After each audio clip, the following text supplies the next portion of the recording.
Thank you so much for joining us on this webinar, Pitch Perfect and Public Speaking in Primary Schools.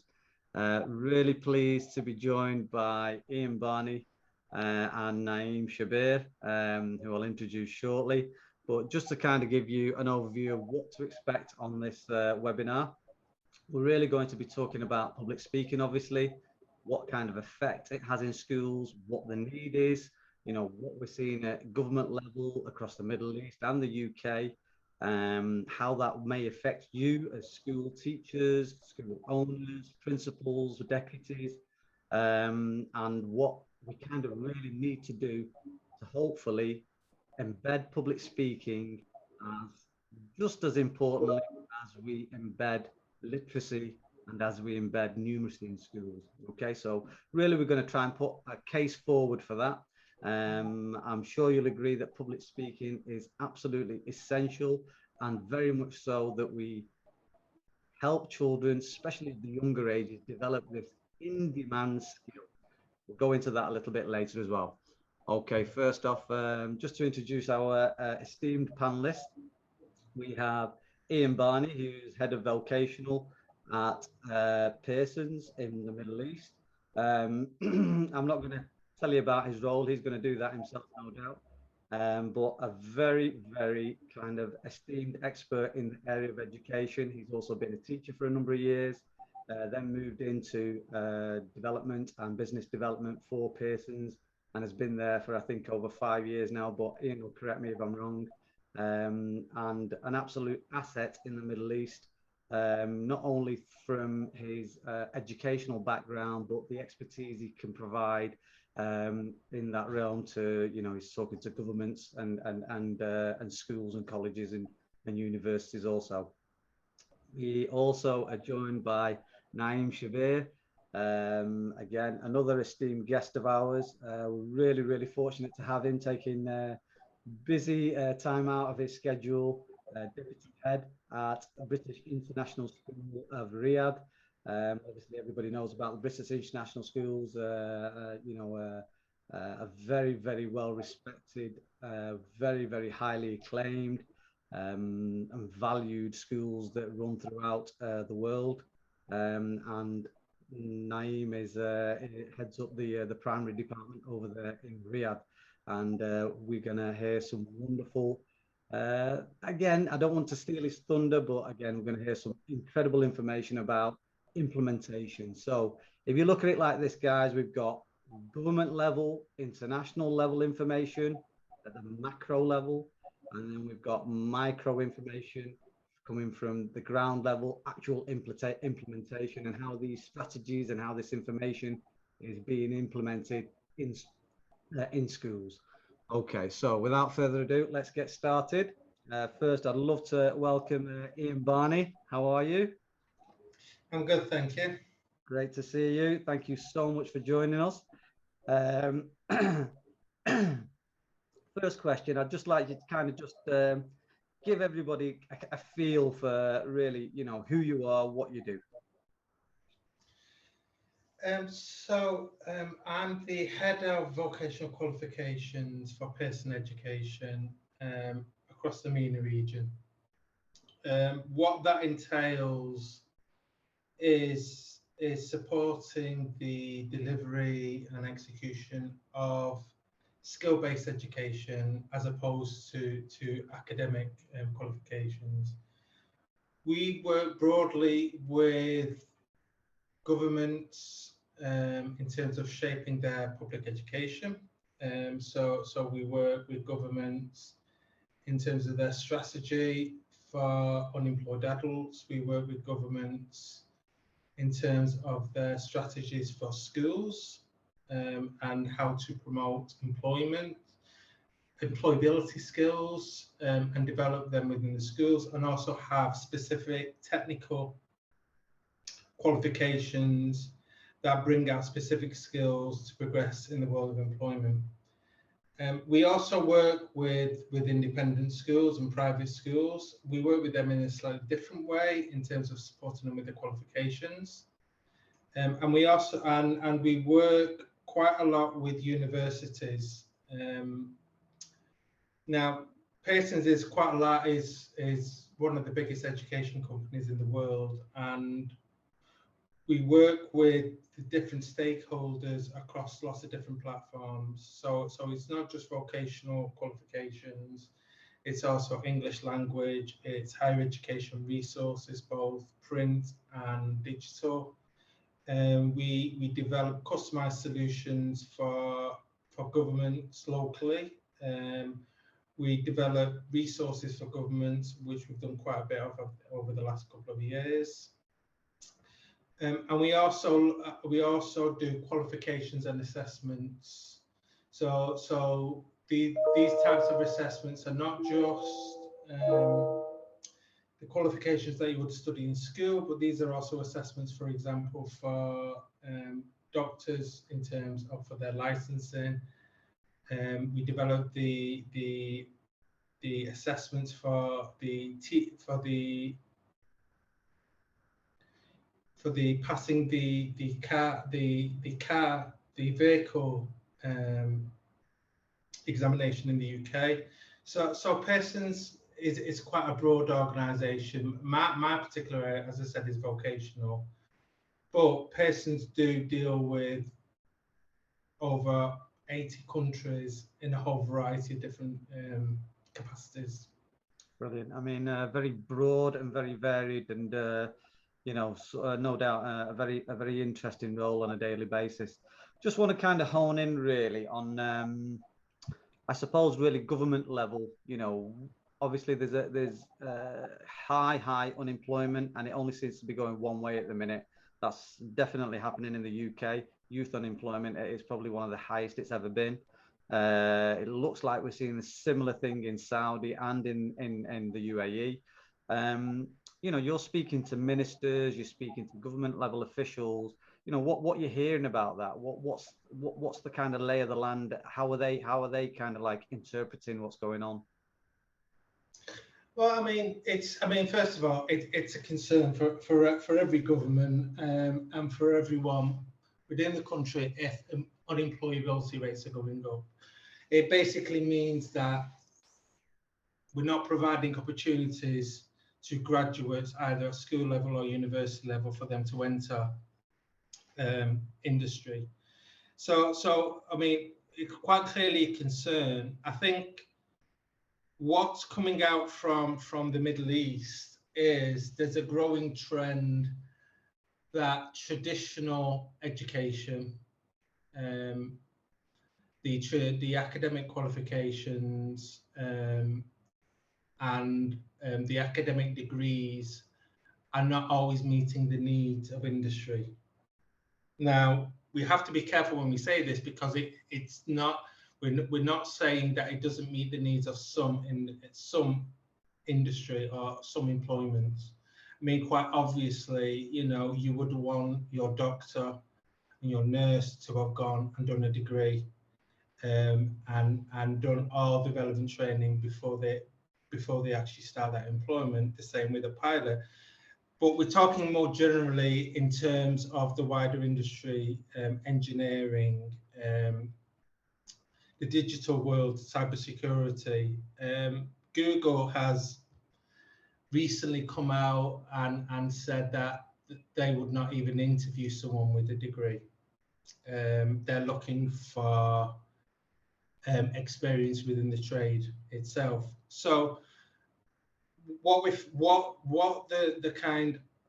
coming out in terms of government agendas and you know the various visions for 2030 and 2040 is education fundamentally needs to be changed in a way that includes more skill-based education rather than education that is based on the ability to pass an examination. It's a really bold, I think, and you know, new move, really, isn't it? Because we're so used to education as, you know, okay, maybe not as to pass an exam, but we're so used to being assessed in particular ways in terms of, obviously GCSEs, A levels, degrees. They're a particular format, aren't they? And maybe, so what you're saying is that governments are saying that, look, academic is important. Obviously, it's very relevant in very specific fields, but we need to also provide children and young adults with alternative options. Is that what they're saying, or are they saying, look, we need to scrap the lot and start again? No, I mean, if you look at it, if you reverse it round and you look at it from a learner's point of view, okay, what learners are asking for is more choice. Okay, different learners learn in different ways. Some are very good and very comfortable with examination type assessments. Other students are more comfortable with different types of assessment, like ongoing assessment or practical assessments. And again, part of that is the confidence side of it, okay? For them to continue progressing in education, what governments want to be able to do is not necessarily change everything, okay? Is to give more choice and to give more opportunities for for their graduates to go into the different types of employment. Let me give you an example, okay?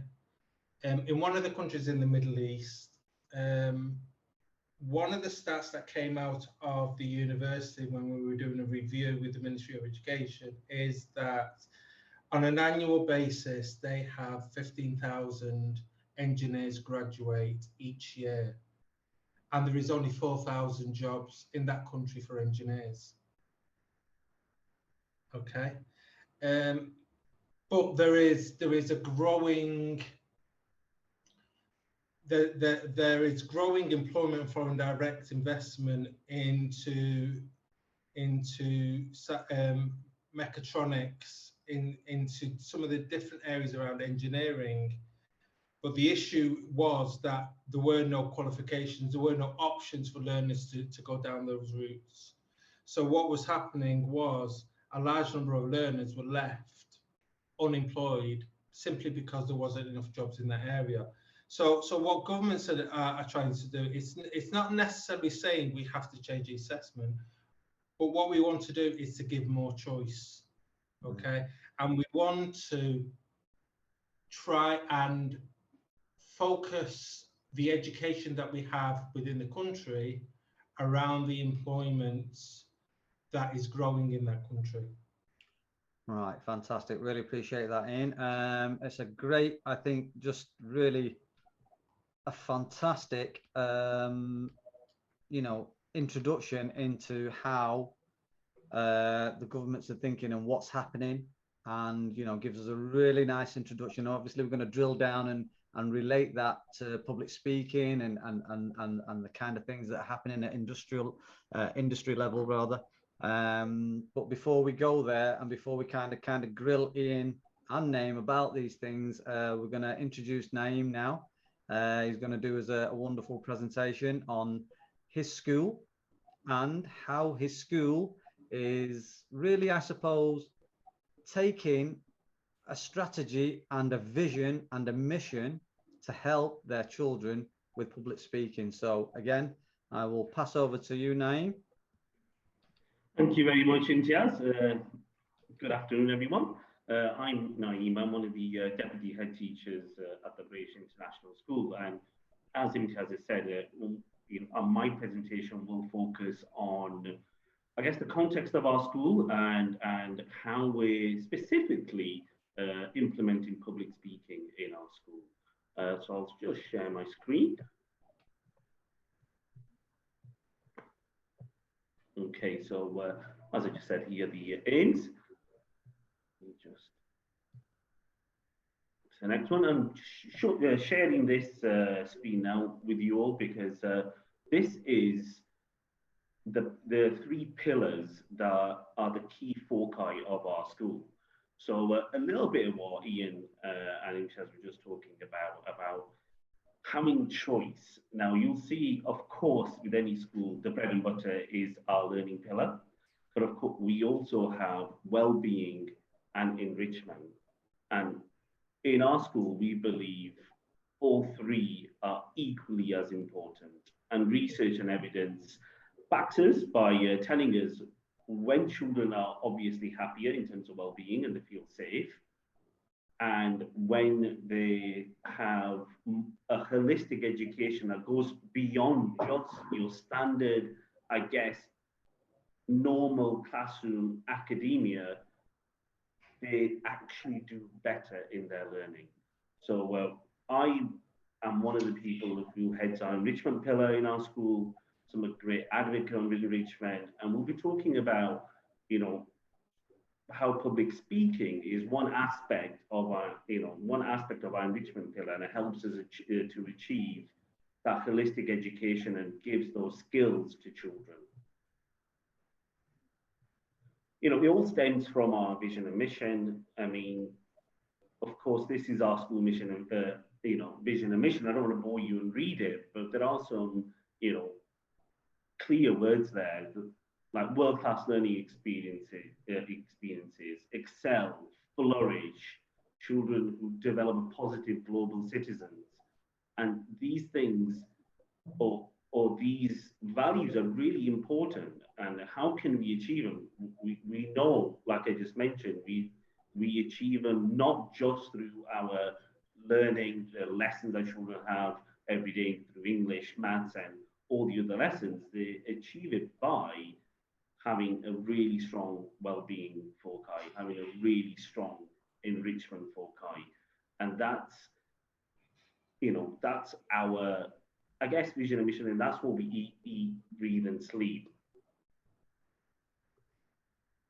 So I'm going to look at enrichment here, and what does enrichment mean in a school, and what does it mean at BISR? So we have these really 8 broad elements of enrichment in our school.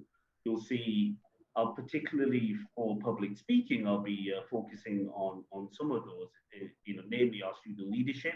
But you'll see we have lots of different things that go beyond the classroom, such as service learning, children giving back, such as our house program, our trips. We're quite lucky to have a desert camp here in our school, and all children from our F1 to year 13 have a chance to go there, and from year 4 onwards, it's an overnight trip. Our sports teams, our Duke of Edinburgh Award, our after-school clubs, just to name a few. And all those things are the enrichment elements of BISR. Of course, we have a vision and mission for enrichment. And the key word there, which links to public speaking, is transferable life skills. We want children to, as it says, to have passion beyond academics, to instill in children skills that they can transfer and can go apply in different industries, different fields that they will go into. And it's really important that we start this early, and we, as schools, give children every opportunity to acquire these skills. So we're talking about student leadership. We have lots of student leaders, and of course, public speaking isn't just for leaders, but if you can just think about great charismatic leaders, and just to think of a few that come to your head, someone like Martin Luther King, someone like Barack Obama, what do we notice about those leaders? We notice the fact they were actually really, really good at public speaking. And it doesn't mean just because you may not be a charismatic speaker that you're not a great leader. But of course, it is a really great skill to have, because communication is important. How we present ourselves, how we come across, especially in our speech, especially how we present, is very important. And in schools, this is a skill that we really would want all our students to have. Yes, we have a great student leadership program in our school, and certainly these particular children have more of an opportunity, I guess, an extension to what I will talk about later in our presentation, or what we do at BISR. but it is for all students. So these particular students our student leaders have lots of opportunities to public speak and to actually make even a bigger impact than just speaking. I'm not going to go through all of these here, but our student council, for example, they all meet, and these successes we've had is they've met and they've set up a really good buddy system for our new students to onboard new children in. They've got new equipment for our playground to make that time of our school more enjoyable and successful for all our children. And these are all leadership sort of skills and roles that the children have implemented. They've had a real great impact in our school. Okay, and these are some more leadership roles that we have. So what are the ways that we are embedding public speaking at BISR? We have a student leadership accreditation where we try to certify the accreditation for our students. We're trying with our house captains. And in this accreditation, two of the components are communication and presenting. And of course, with any public speaking, they're two very, very important skills. Like we just said, when we're presenting, there's lots of skills in presenting. Are we being clear? Are we making eye contact? How are we standing? There's so many things that we that are incorporated in public speaking that naturally, when I talk about what we do, occur in our schools, and lots of educators, listening into this may just think, actually, yeah, we do that, and may not equated it to public speaking. And I think that's probably interesting and important for us to realize actually all the good work that we are doing in schools. And I guess for us is to work out how can we really hone in and put some rigor and some framework to it, so we know that it's progressive and that we're really making sure that all the children are flourishing in it. So through our curriculum, we do a lot here at BISR. And we start really early, and in foundation stage, lots of schools will do this. Children are really encouraged to show and tell, we call it. They may bring their favorite toy, their favorite book. They come to in front of the class and they speak about why they really like this toy. It's informal, but actually it's really important. It really, it starts, it gives children an opportunity really early to stand up and speak in front of people. We know, I'll talk about later a little bit of research, we know there's anxiety when people have to come and speak.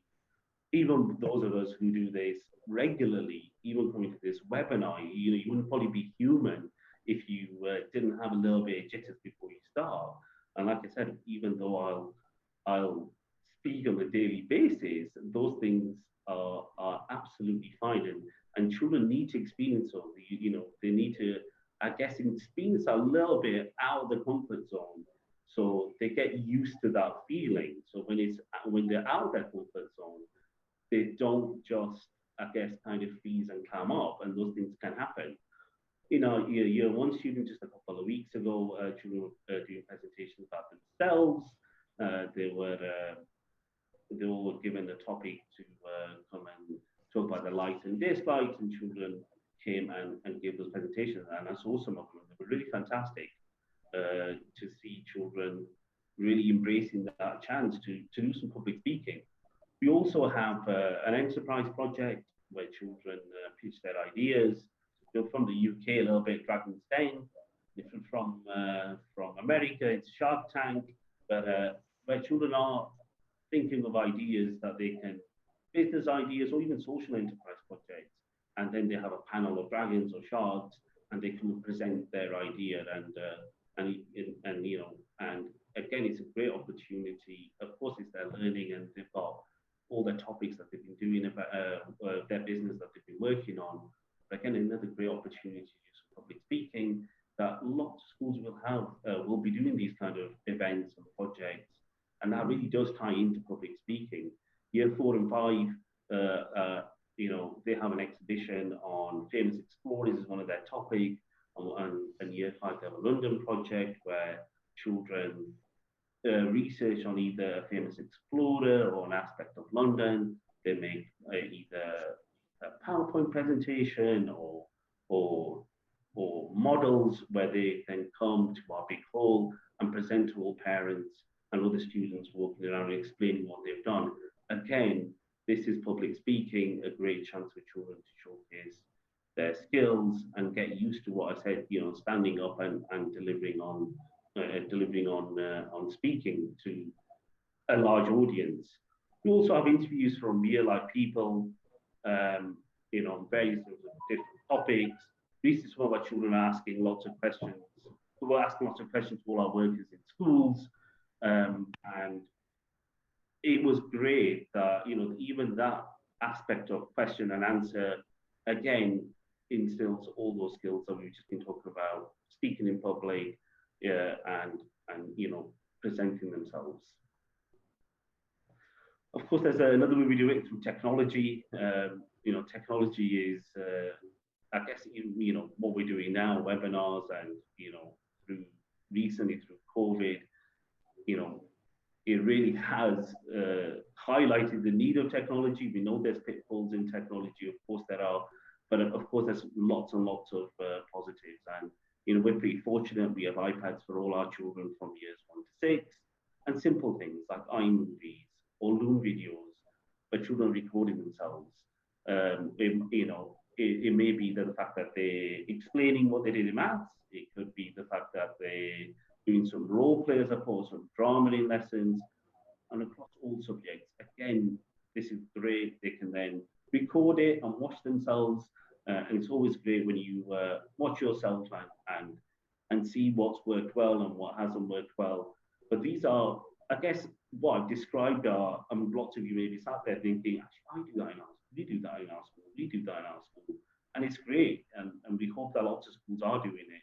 But actually, there are lots and lots of ways. Probably many schools are embedding public speaking. And if you're not, there's simple little tweaks that you can make that can really do wonders in promoting public speaking. Collaborative classrooms, I think this is important.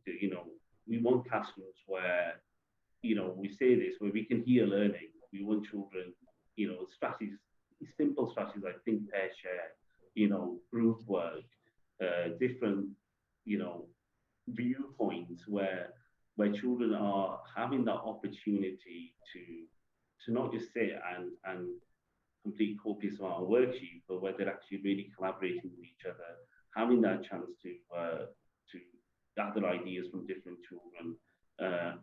And I think that is another way of where public speaking and confidence can really excel. We also are pretty fortunate. We have the Young Leaders Academy After School Club on public speaking. We implemented it last year in our school. This year we've got nearly 30 students working on it. This is really good because it actually gives you a little bit of framework. Everything I've just mentioned now happened organically, and we know lots of schools are doing it.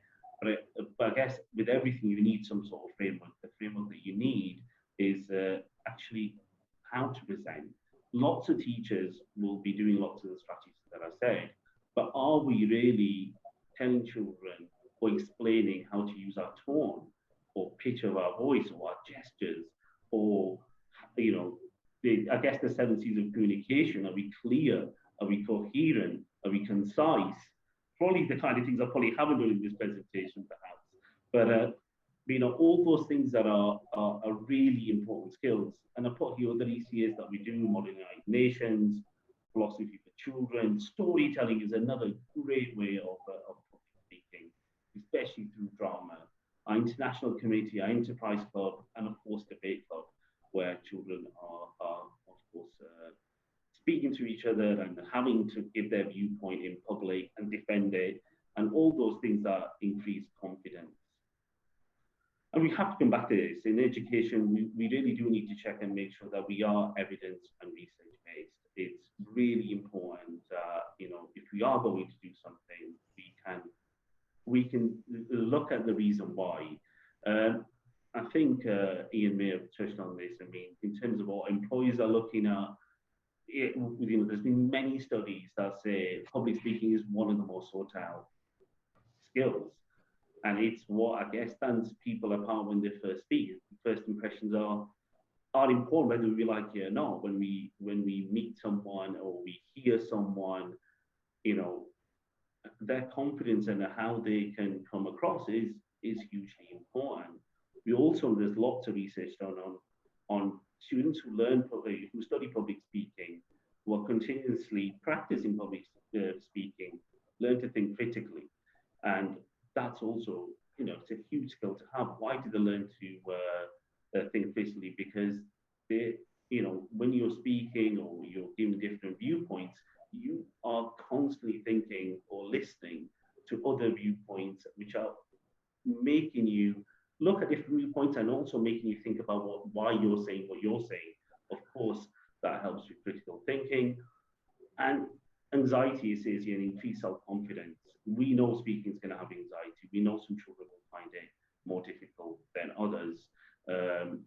And some, even adults, we know, you know, some people absolutely fine. They can just, if they take a jug of water, stand up and talk to some people, and others who are in this presentation, if you said we have to speak in public, would probably go run and hide under the table. And it's okay, because that's normal. You know, we have to, I guess, as educators, work and put more opportunities out there so children can feel more confidence. And I put here, we in Saudi here, we've been remote learning since March 2020, and of course, when you've been working online, that could cause some children, could cause some of our reticent learners to hide behind a screen.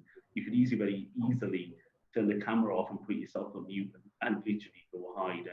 And we're finding we are wanting, you know, when children are coming back into school, we want more public speaking, more opportunities to children to collaborate together face to face, things they haven't done in 18 months more than ever.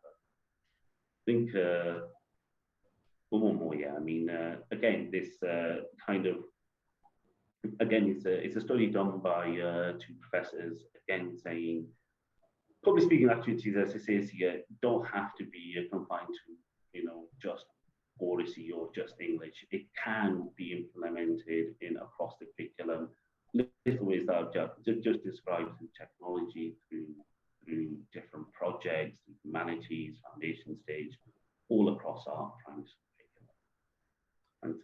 Wonderful. Thank you so much, Niamh. Really appreciate that. Great insights, great information, and wonderfully presented as well. Really appreciate that. Thank you, Niamh. Okay, so I will do a rather quick presentation as well. And then I'm going to grill you guys a little bit more. We're going to get into a bit more nitty-gritty about this public speaking. Why is it so important for our children?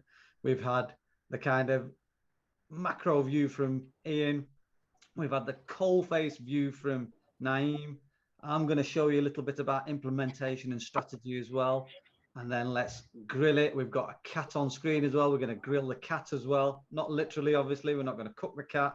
What I mean is we're going to ask Ian's cat some questions as well. So anyway, without further ado, let me share my presentation. Okay.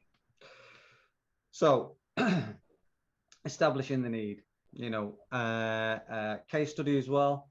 You know, one thing I know you guys as schools is the expectation, expecting high results. If we have high aspirations for our children, you know, they will achieve more.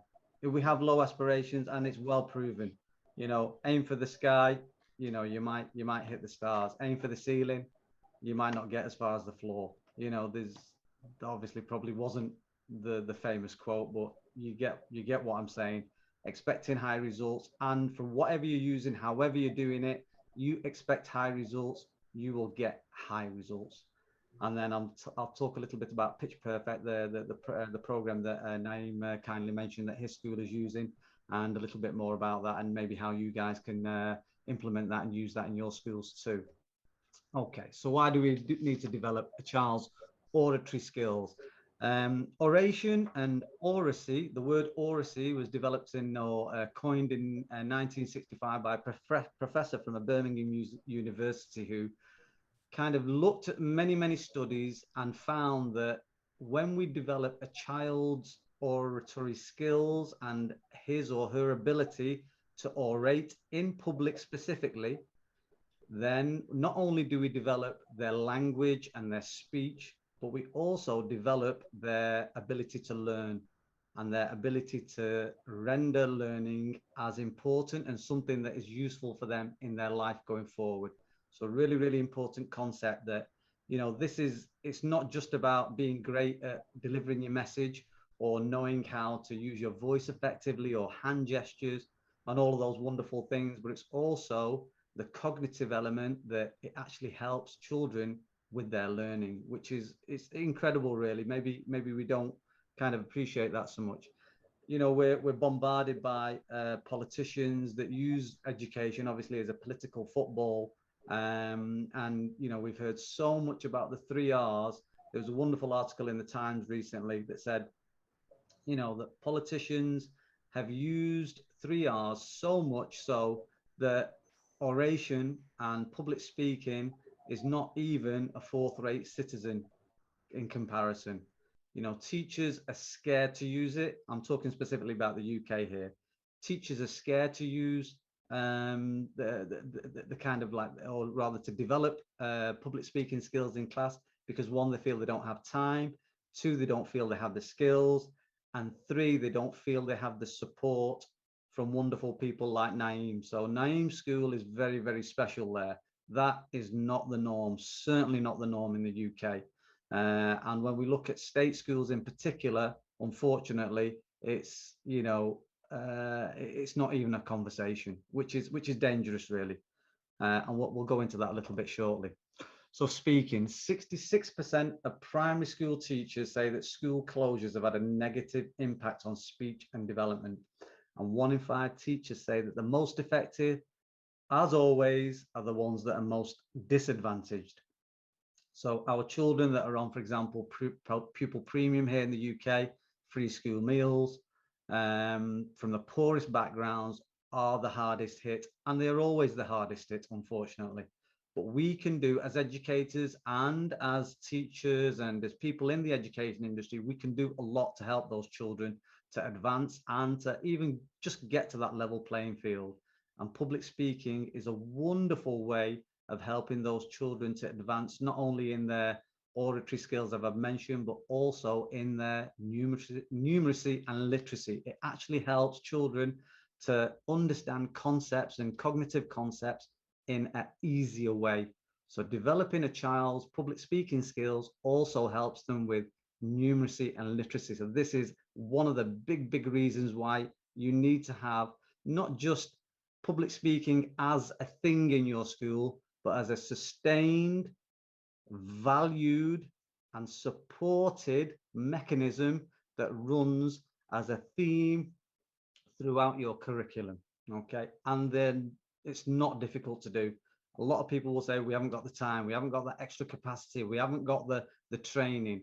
Okay, all of those things can be answered quite quickly and quite easily.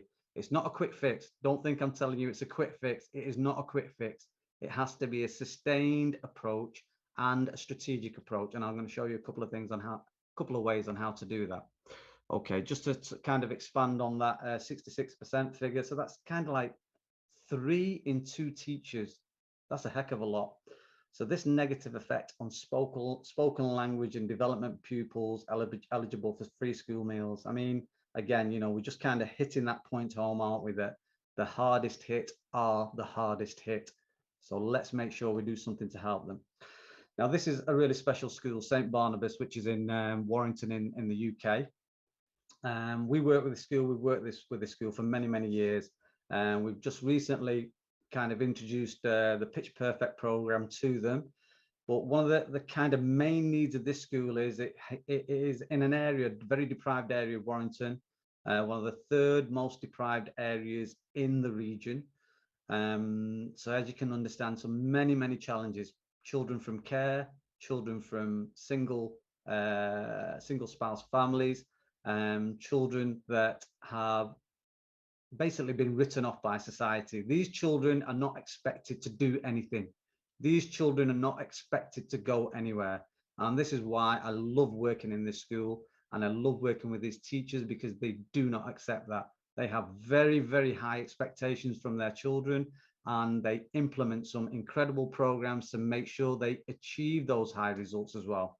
So one of the things that they wanted with public speaking in particular was, look, we want to implement this because we know the value of it. How do we do it? We've got stuff that's going on. They have incredible leadership programs that go on, but we need more structure. Okay. We want to improve the confidence and the health and well-being of our children. And we know that through them being able to express their voice, express their concerns, this will help. Okay. Again, you think of the thinking behind this is strategic. So, and again, they want this to be a part of their post-pandemic recovery program. So does everybody. Everybody is looking at this catch-up funding. Schools in the UK have been giving considerable amounts of money to use for catch-up funding. How can they use this in the best possible way? Extra math lessons, extra English lessons, maybe implementing a public speaking strategy in your school will be a big bang for your buck. It gives opportunity to those hardest hit, as we've discussed. And again, we've already said that they expect high results and they will get high results. Okay, so this is kind of like a reason why Emma, who's the deputy head here at St. Barnabas, what she feels about this program and what she feels about, how it's implemented and how it's helped her children. So, firstly, she says it equips the children with knowledge and skills of what it is to be a leader. Furthermore, it clearly develops the character of the children and is a huge benefit to their personal development. I just want to pause on that little bit there, personal development. You guys, all of us here on this webinar, we all know the value of personal development. We may read personal development books, we may follow people online, we may watch YouTube videos, whatever. We understand, we take training courses. We know that to advance, to progress, we need to develop ourselves, whatever way that may be, whether it's kind of through your business or through your teaching or through training. We know the value of personal development. Surely then, if we know it ourselves, then we understand how big an impact it can have on our children too. And this is where Emma's coming from. She understands that this is kind of like, huge for their personal development, not just because of the Ofsted inspection framework, obviously she mentions that, but because of the kind of impact it has on her children in particular in her school. So the children are able to develop their confidence, self-esteem, and look at these words, amazing, communication, problem-solving skills, creativity skills, teamwork, conflict resolution skills. I mean, if you instill in these skills in children from a young age, you are only going to see incredible benefits going forward, not only in their relationship in school, but well beyond. Their attitude to learning, their attitude to skill development, their attitude to personal development, it has a huge, huge impact. These skills in turn impact their life chances. And remember, these kids have been written off by society, not by the school, not by the teachers, not by us, not by you, but by society. As jobs of the future are looking for good communicators, team players, problem solvers, and people who can think outside the box. And that is really where we're going now in terms of the jobs of the future. We know that those jobs that exist for the children that are now in kindergarten and nursery, they're just not going to be there. So in 20 years' time, when those children graduate, those jobs will not exist that exist now. So what then? What are we going to give children that is going to be a lifelong skill that is going to help them no matter what the job situation? Public speaking, no doubt whatsoever, is one of those skills. So things that you can do today to improve your current situation. No doubt, make a firm intention that public speaking becomes as important as literacy and numeracy in your school. If your teachers need help, train them. It's not a quick fix. Be strategic, just like St. Barnabas. Be sustained, just like St. Barnabas. Okay, so pitch perfect public speaking for primary school. So just give you a little bit of an overview of our program. This is the framework that Niamh kind of briefly mentioned. So the physical aspect of it is understanding the fear. Children are shy. Children are scared of public speaking. It's an unnatural thing for many children to do. So just helping them to understand that fear, control that fear and anxiety, and then also use of body and voice, audience engagement, all of these wonderful things that they develop through our program. The cognitive, obviously planning, preparing, practice, structure, being able to summarize, again, important skills and part of the framework. And the social emotional, obviously this cannot be undervalued. Teamwork, there's peer assessment in there, listening, the ability to listen to somebody and then answer them effectively. Analysis and reflection. It just reminded me, actually, listening is that, so much now that we want instant answers, that before somebody's finished their line of in the conversation, we're jumping in and answering something, and we've not even heard the full kind of answer from that person, and we're already jumping in. It's really prevalent. I see it lots and lots. So the ability to listen is really, really key. Especially imagine a child or a young person at an interview, whether that be for their school, their college, the university, a job, and they do not know how to listen. Yeah, if they don't know how to listen, they're going to struggle with answering. So analysis and reflection, obviously a big part of it, confidence and self-esteem, and awareness of the audience. What will the audience understand? How will they understand? Okay, and then obviously big part, language development, appropriate choice of words, flow and fluency, coherent message, rhetoric, humor and metaphor. Now those kind of things, rhetoric, humor, metaphor, they come a little bit further down the line, but when a child has that confidence to understand the other elements, those kind of refined and kind of different ways of getting your message across become a little bit easier to implement. Okay, and we're here to help. Of course we are. Pitch Perfect, we do the public speaking for primary schools. We currently have a level 1. We're developing the level 2 and a level 3. So the level 1 is perfect for your year 4, 5 and 6s, maybe even for your 7s and 8s. We're developing staff programs as well, so we can train your staff if they don't have the confidence to run a strategic program, or what you need help with strategy, then that's a great place to start. We also do done for you, like we're doing for the British International School of Riyadh. We're doing a done for you live trainers, zoomed in or Google Meeted in from the UK, training the children, going through the program with the children. If your school is confident that you can run that program, we have wonderful teacher resource pack for you that you can, it's full of like kind of information, rubrics, your long-term plan, short-term plan, medium-term plan, as well as PowerPoint slides that you can run lessons through. And there's 8 modules that teachers can run away with if they have the confidence. And even if they don't have the confidence, we provide the training for them. There's my contact details there as well. By all means, if you want to get in touch, we are here to help. Right, guys, so just let's get back to it. We've only got 10 minutes. So let me just stop sharing there. And just to kind of, I want to just get back onto Niamh and just grill him a little bit about his presentation, if that's okay. So you mentioned that, the fact that happy children perform better. Now, can we just tie that into public speaking and what you've seen with the kind of things that you're implementing, how that has affected the health and well-being, for example, of the kids? I think, public speaking and increasing that can increase, and it does increase self-confidence and self-esteem. And those things are fine. They're really important for children to be happy. It'd be silly just to say, just because of public speaking or the increase of public speaking, children will be happy. They will be probably happier, definitely. It's not the only thing. There's lots and lots of things that go into children being happy. But certainly, if you look at our children who are doing our ECA at the moment, they have got more confident. There were some really reticent children who felt nervous when they come in and speak in front of a crowd.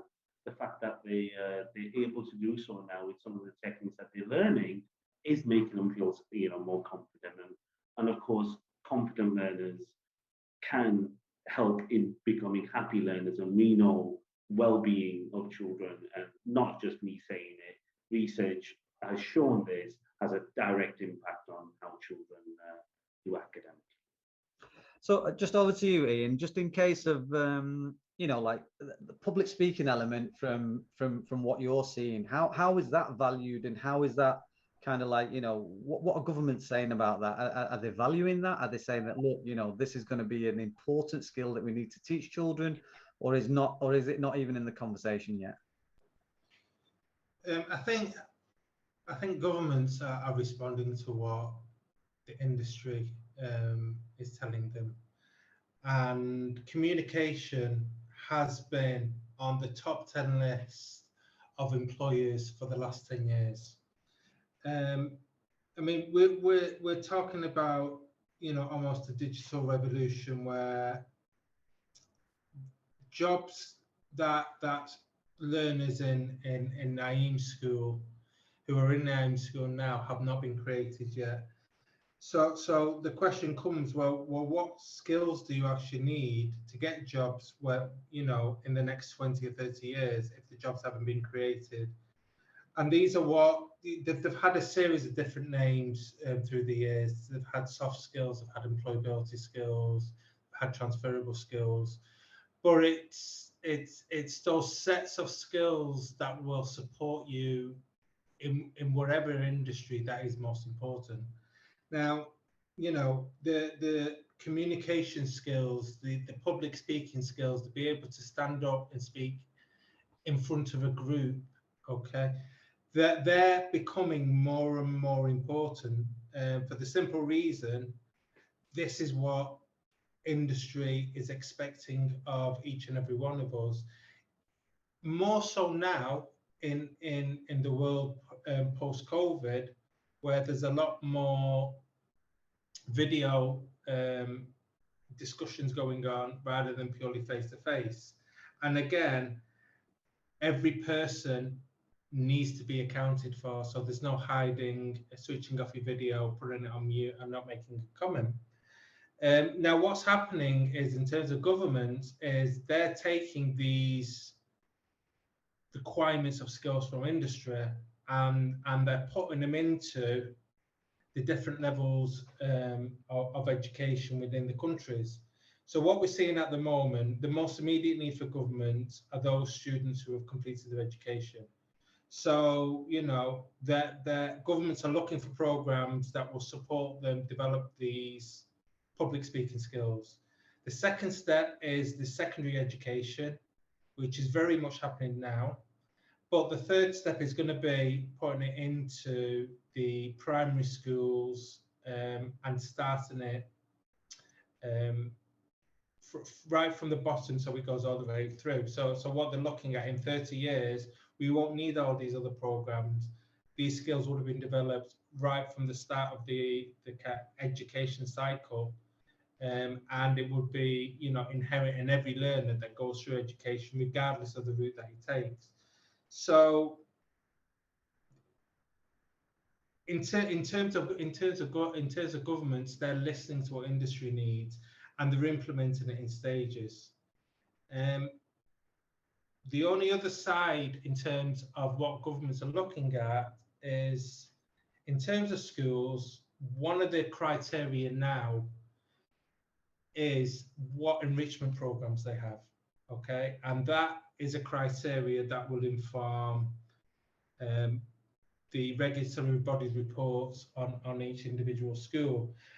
In turn, those reports directly relate to the level of enrollments and the confidence parents have in the school. So even now, it's important to have these programs running.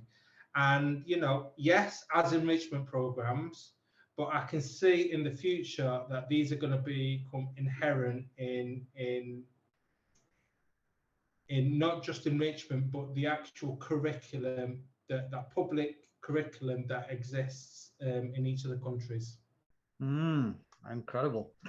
Niamh, just over to you there. So, I mean, how do your parents look at, for example, how do they value public speaking? Is it something that, look, you know, it's just we expect it. We expect our kids to be great at public speaking, or is it something that they say, look, that school in particular, BISR, for example, that is really, really hot on public speaking, and I value that. And that is one of the reasons why I will send my children there, because I want them to be confident.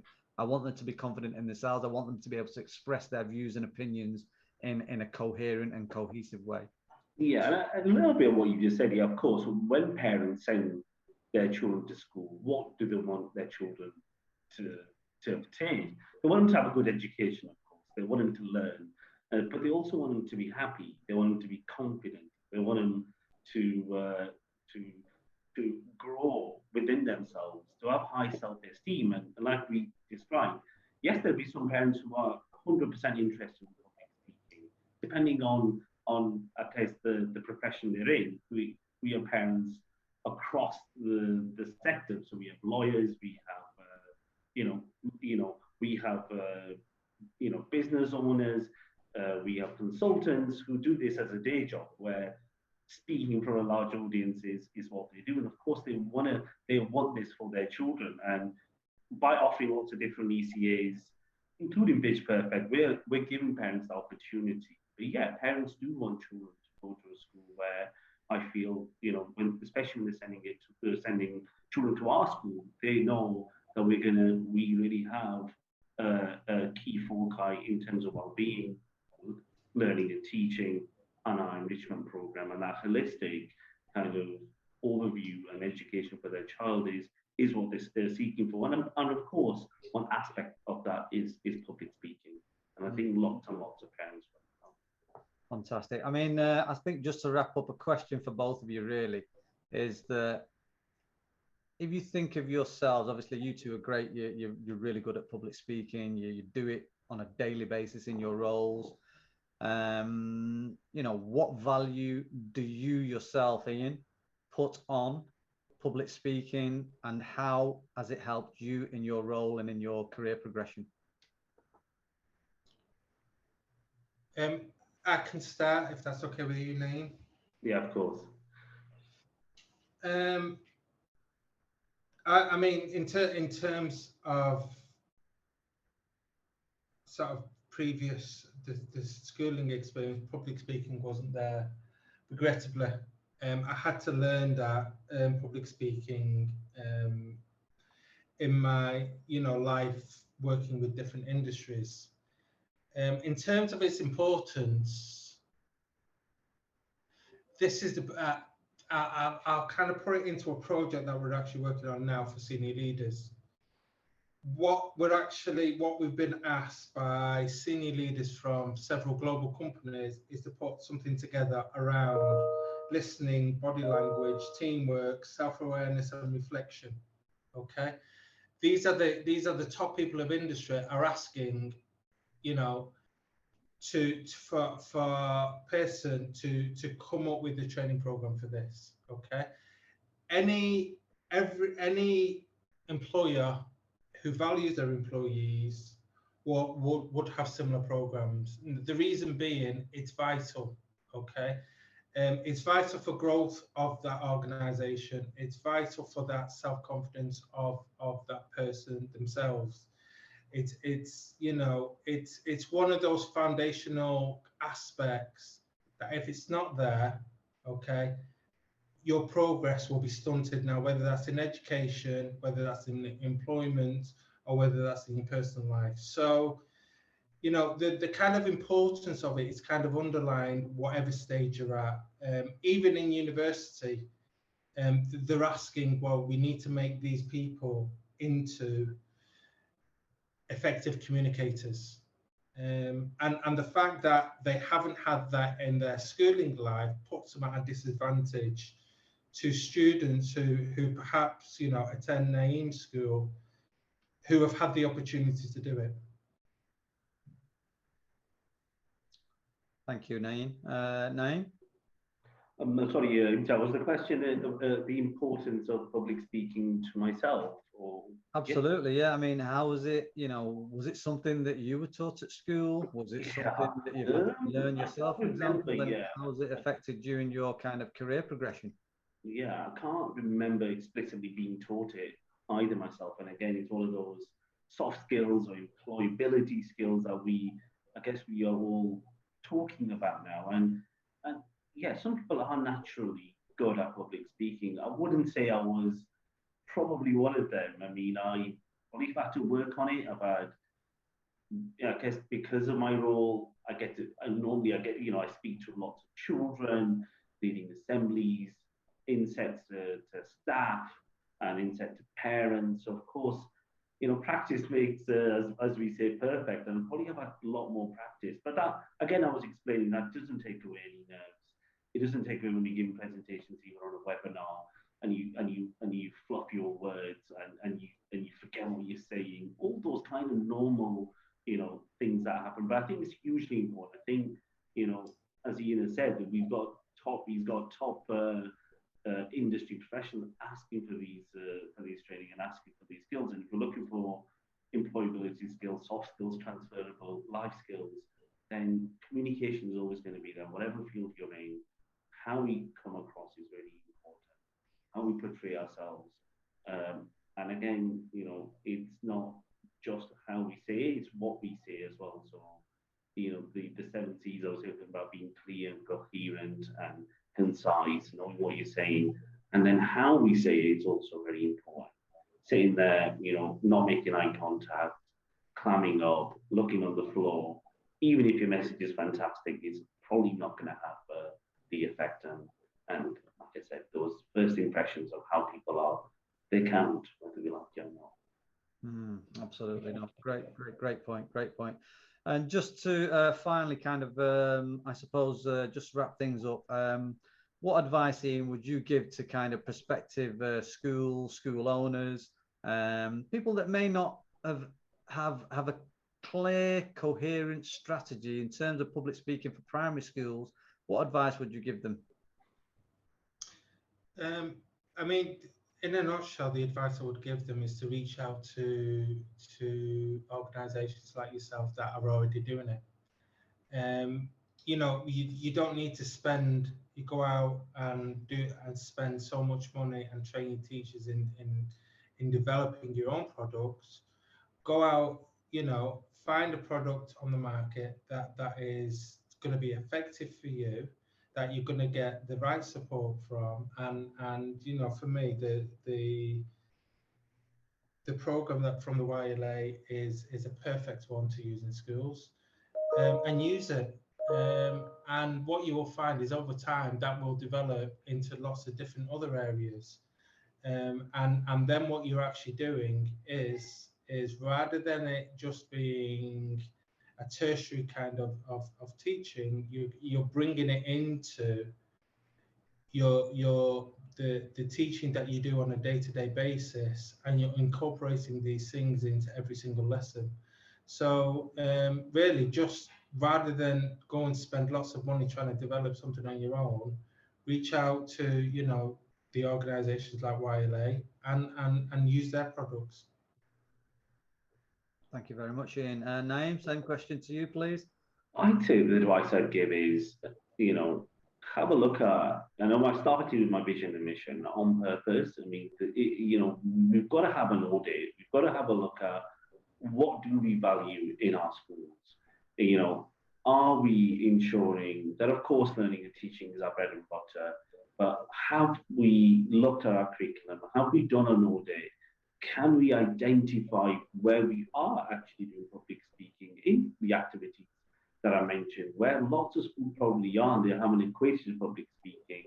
If we're not, we've got to look at how we can implement it. And of course, as Ian has said, if we are looking at getting into programs, going out and looking on the market, things like YLA, the Pitch Perfect, that has a framework that can give you the guidance to implement those, I guess, not just standalone, but a framework of public speaking. But I do think, you know, as a school, we should look at our vision and mission and make sure that it's important that we believe in holistic education, that we live, we breathe and eat and sleep it, and then an audit on the curriculum, on the curriculum. Wonderful. Just really appreciate both Niamh and Ian joining us on this, I think, one of the best webinars we've done by far to date. Really informative, some incredible information there for everybody, and I hope some wonderful information for takeaways for you guys that are listening.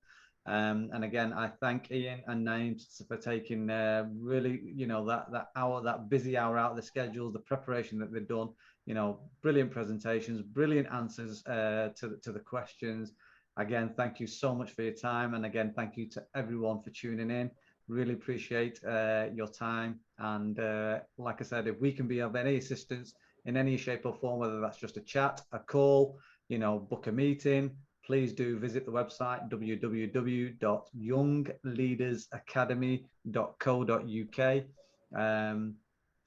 Have a route around there. If you go onto the contact page, you can just book a meeting there as well.